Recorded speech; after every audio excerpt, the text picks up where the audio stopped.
What's up, horror fam? This is The Final Cut, your daily pulse in horror, your daily slasher update on everything creeping, bleeding, and burning up your feed.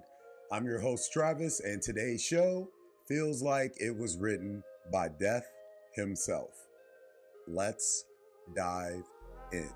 All right, first up in Argentina, a screening of Final Destination's Bloodlines turned into the most on-brand moment in horror history when the actual theater ceiling collapsed mid-movie. Fiamma Villaverde was celebrating her birthday watching the sixth installment in the franchise when a chunk of the roof smashed down onto her shoulder and back. Thankfully, she survived and somehow didn't lose her popcorn in the chaos. Theaters are supposed to immerse you in the movie, but not like that. So, would you still go to a horror movie in a theater if one literally collapsed during a screening?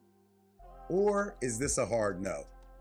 Let us know your thoughts on this crazy story from Argentina in the comments below. Next up, John Cena just raised his hand, not for this, but to say, "Put me in, coach, to die." During a panel at Fan Expo Philly, Cena said he's never done a horror movie and he wants in. Victim, villain, he doesn't care. He just wants to get murdered for your entertainment. If I get to cast this, I want him as the mass slasher in some type of a weird pro wrestling sleepaway camp reboot thing. Just imagine Cena lumbering around the woods with a machete and a Bluetooth speaker and a gold chain that's swinging around, right? Isn't that exactly what you want? Cena in a horror movie? I'm down. We've seen what he can do in the HBO show, right? So I got a feeling he would probably do great in blood and gore. But my question's to you. If John Cena were in a horror film, should he be the unstoppable killer or the first one to die in a hilariously brutal way? I mean, seriously, after seeing him in Peacemaker, he's got a dark side to him that I think would work really well. So I say villain route for John Cena. We'll see. Let us know your thoughts on this story, if you can see it, in the comments below. And next up, rumors were flying that Annabelle, the real one, the actual Raggedy Ann doll that inspired The Conjuring, escaped from her tour case in New Orleans and started chaos. But Dan Riviera from the Warrens Occult Museum stepped in and said, chill, she's still in her glass cage. No demonic road trips happening here. Now listen, I still don't trust her. That doll is always just one marketing stunt away from showing up at your Airbnb. So my questions to you: do you believe Annabelle doll is actually haunted, or is this just great PR for the upcoming Conjuring film?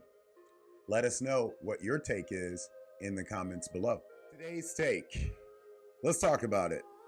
Ceiling collapses at a horror movie, a wrestler begging to be gutted on screen, and a possessed doll that's causing internet panic just by existing. We're living in an era where horror movies aren't just entertainment anymore. They're bleeding into our lives. And I don't know about you, but I kind of miss the days when the scariest thing about going to the movies was overpriced candy, not structural failure. What's a time horror felt too real for you? Did a scene hit too close to home, or did something freaky happen right after watching a movie? Let me know if you have any crazy stories like what FEMA discovered on her birthday in the comments below. If you're listening to the show on Spotify, make sure you answer today's Spotify poll question. That's it for today's episode of The Final Cut. Just a few more days left here in the Bat Cave, and then I will be joining the crew down in Atlanta. These are previously taped episodes, of course. If you survived Final Destination and lived to tweet about it, drop us a like, a scream, follow us at HMUNCUT or at Travis Nyquil. We'll be back tomorrow with more gore, lore, and horrorcore. Until then, you guys know the drill. Keep the lights on.